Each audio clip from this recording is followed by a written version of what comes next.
বলো, তোমারও তো ভাইয়ের বিয়ে, তাই না? হ্যাঁ, আমার ভাইয়ের তো সামনের মাসেই বিয়ে। ও এখনই কার্ড দিতে আসবে। আচ্ছা, বেশ। বাহ, তোমার ভাইও চলে এসছে। আরে ভাই, চলে এসছিস তুই? কেমন আছিস? ভালো আছি দিদি। আর যাই বাবু, পরের মাসে কিন্তু আমার বিয়ে, তাড়াতাড়ি চলে আসবে কিন্তু। আরে হ্যাঁ হ্যাঁ, অবশ্যই। কি গো, তাই না? আরে তুমি দাঁড়িয়ে আছো কেন? বসো, জল খাবার কিছু খেয়ে যাও। আরে না না যাই বাবু, এখন আমার বসার টাইম নেই, আরো অনেক কার্ড দিতে যেতে হবে। আচ্ছা ভাই, তুই বিয়ের আগে এরকম বিজি হয়ে গেছিস, বিয়ের পর তো তোকে খুঁজেই পাওয়া যাবে না। আরে দিদি তুইও না, ধর। আর যাই বাবু, আমার বিয়েতে কিন্তু অবশ্যই আসতে হবে। আসছি।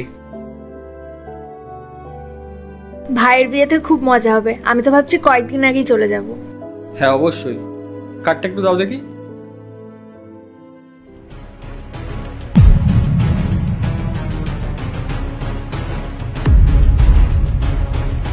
মনোজ, এটা তুমি কি করলে? ভাইয়ের বিয়ের কার্ডটা ছিঁড়ে দিলে? হ্যাঁ, আমি ছিঁড়ে ফেললাম। আমি এই কারণেই ছিঁড়লাম কারণ তোমার বাড়ির লোক খুব লোভী। আমি যদি ওখানে আগের থেকে যাই, আমাকে তো তাহলে ২৫,০০০ টাকা এমনিতেই দিতে হবে। আর তুমি কি মনে করছো তোমার বাড়ির লোক আমাদের ভালোবাসে? বিয়েতে আগে ডাকার কারণ এটাই যাতে ওদের নাম হয়। তুমি অনেক সৎ সরল স্নেহা। বিয়েতে না তুমি যাবে আর না আমি যাব। আর আমি আমার টাকা পয়সা খরচ করতে চাই না। আর যাই হোক, এসব ছাড়ো, প্রজেক্টটা মন দাও। মনোজ, আমি বুঝতে পেরেছি তুমি আমাকে কি বোঝাতে চাইছো। আমি পায়েলের সাথে খুব খারাপ ব্যবহার করেছি। ওর বোনের বিয়ের কার্ডটা ছুঁড়ে ফেলে দিয়েছি। আর আমি নিজের ভুলটা তখন বুঝতে পারলাম যখন তুমি আমার ভাইয়ের বিয়ের কার্ডটা ছিঁড়ে ফেললে।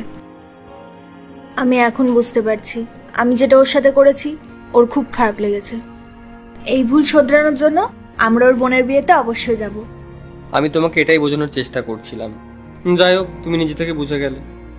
বিগত ৫ বছর ধরে মেয়েটা আমাদের কোম্পানিতে কাজ করছে। ও আমাদের ফ্যামিলির মতন। আর ওর বাড়ির বিয়েতে আমরা কেন যেতে পারবো না? এনিওয়েজ, তুমি তোমার ভুলটা বুঝতে পেরেছো, আমি অনেক খুশি হয়েছি। ওর বিয়েতে আমি আর তুমি দুজনে যাব এবং অনেক মজা করব। আর স্নেহা, এই দুনিয়ায় না সবাই রেসপেক্ট ডিজার্ভ করে। আর আমাদের উচিত সবাইকে সম্মান করা, সবাইকে সাপোর্ট করা, খারাপ সময় তাদের পাশে থাকা। আমি শুধু এটুকুই চাই। তুমি একদম ঠিক কথা বলেছো। আমি আজকের পর থেকে এরকম ভুল আর কখনো করব না। আচ্ছা বাবা, ঠিক আছে, এখন প্রজেক্টে মনোযোগ দাও।